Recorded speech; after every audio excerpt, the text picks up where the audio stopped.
In spring, your backyard can look full of birds.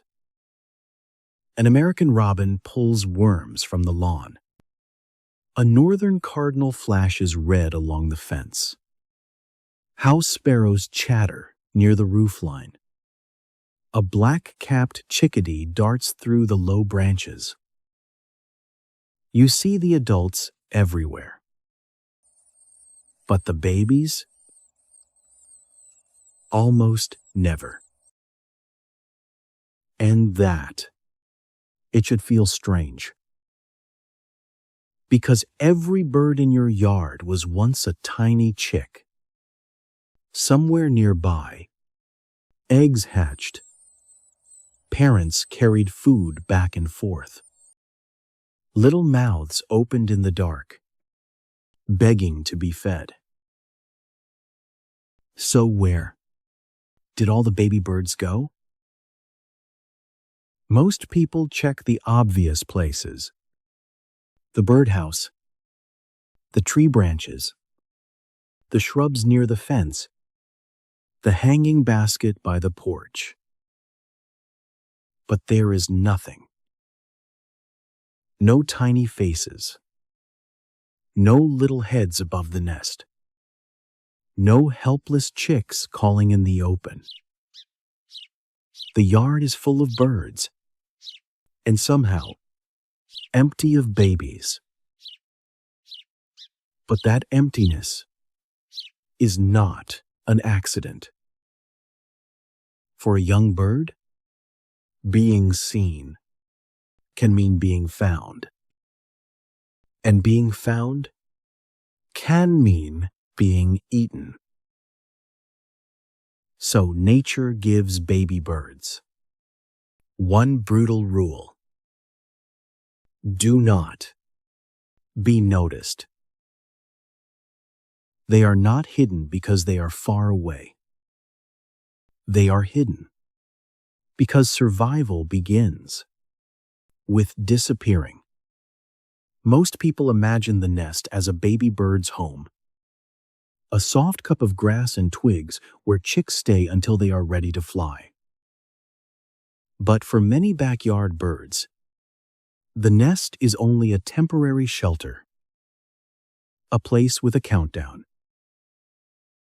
The moment the eggs hatch, time starts running. The chicks grow fast, and the parents rush back and forth with worms, insects, seeds, and tiny pieces of food. But they do not stay there for long. An American robin may leave the nest at about 13 to 14 days old. A northern cardinal can leave at only 9 to 11 days old. A black-capped chickadee may stay around 16 days. That is barely more than 2 weeks. Then the nest begins to lose its value. Because a nest is fixed. It cannot move. It cannot hide somewhere new. Every feeding visit can expose it. So the longer the babies stay in one place, the more dangerous that place becomes. That is why many young birds leave the nest before they look ready.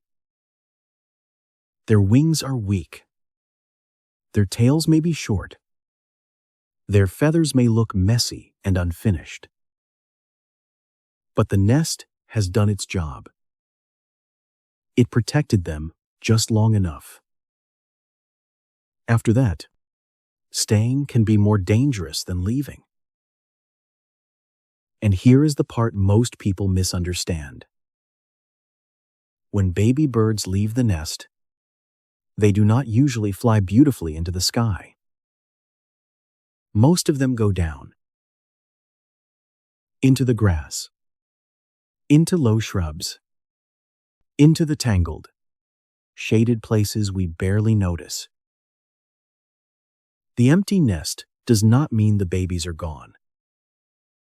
It means they have moved into the next stage of survival.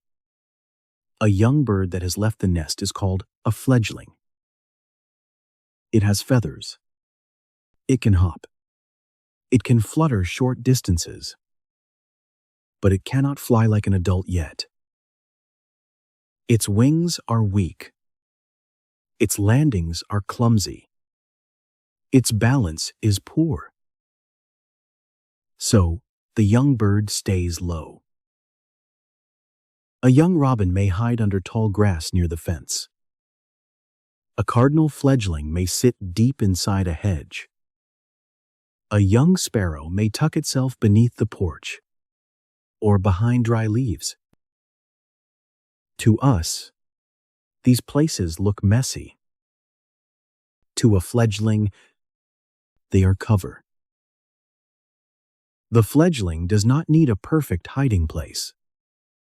It only needs enough confusion to stay alive. And while it hides, it is still being cared for. The parents have not abandoned it. You may see an adult robin pull a worm from the lawn and think it is feeding itself. But if the robin does not swallow the worm, if it carries it toward a shrub, if it disappears under a deck, then you may be watching a parent deliver food to a hidden fledgling. The baby was never gone. It was just lower than you expected, quieter than you expected, and hidden in the part of the yard most people forget to look. A fledgling does not survive by being fast. It survives by being difficult to notice. That is why young birds rarely look like smaller versions of their parents. This is not poor design. This is protection. Adult birds may use color to attract attention. Baby birds survive by avoiding it. They do not need to look beautiful. They need to look like nothing. Like a leaf. Like a shadow.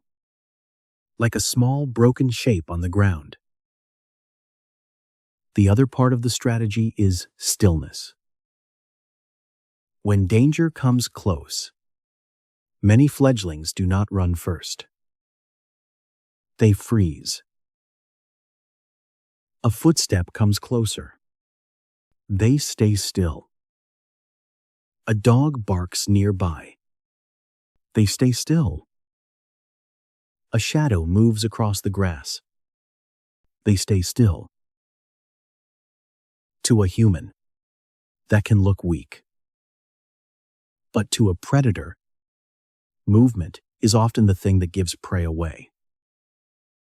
A tiny bird hopping through grass is easy to track. A chick calling again and again is easy to locate. But a silent brown shape under leaves can almost disappear. Your eyes are looking for motion. Nature is hiding stillness. This is where humans often make the biggest mistake. Someone sees a small bird on the ground. It looks weak. Its tail is short. Its feathers are messy. It does not fly away. So the human mind creates a story. It fell from the nest. It was abandoned.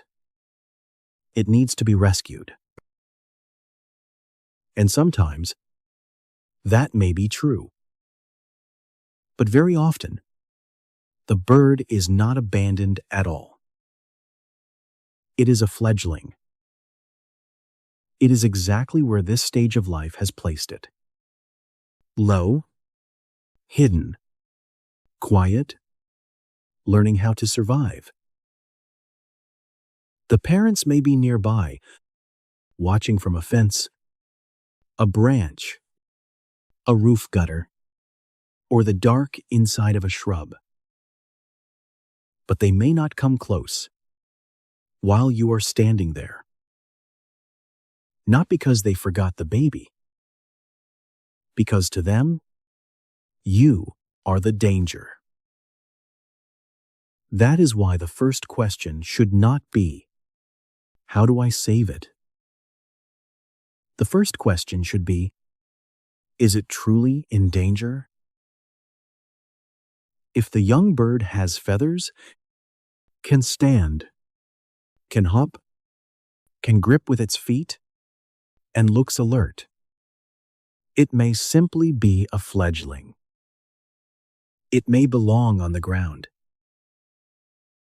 But if it has no feathers, is injured, bleeding, cold, covered in ants, or lying where a cat, dog, road, or lawnmower can reach it, then it may need help.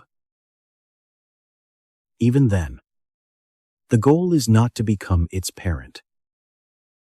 The goal is to give the real parents a chance to continue. Sometimes the best help is simple. Keep cats indoors. Move the bird only a short distance into nearby cover. If it is in immediate danger, then step back and leave the area quiet. Because the baby may not be asking you to rescue it. It may be asking you not to ruin the hiding place. So maybe the real question is not, where are all the baby birds? Maybe the better question is, how many have been right there, just beyond our attention? The backyard was never empty. It only looked empty because we were looking for the wrong version of a baby bird. We expected something helpless and obvious. But nature protects young birds by making them easy to miss. So the next time you step outside in spring, look differently. Do not only look up at the branches. Look low. Look at the base of the hedge, the shadow under the deck, the quiet place where grass meets the fence, the corner where a parent bird keeps returning, but never stays long. There may be nothing there. Or there may be a young bird, learning the oldest rule of the wild. Before you can fly, you must first survive being seen. That is why you almost never see baby birds. Not because they are gone, not because they are far away, but because the first chapter of their life is written in the places we overlook. And once you understand that, your backyard changes. The grass becomes cover. The shrubs become nurseries. The shadows become shelter. And every quiet corner may be holding a small life, waiting for the moment. It is strong enough to rise,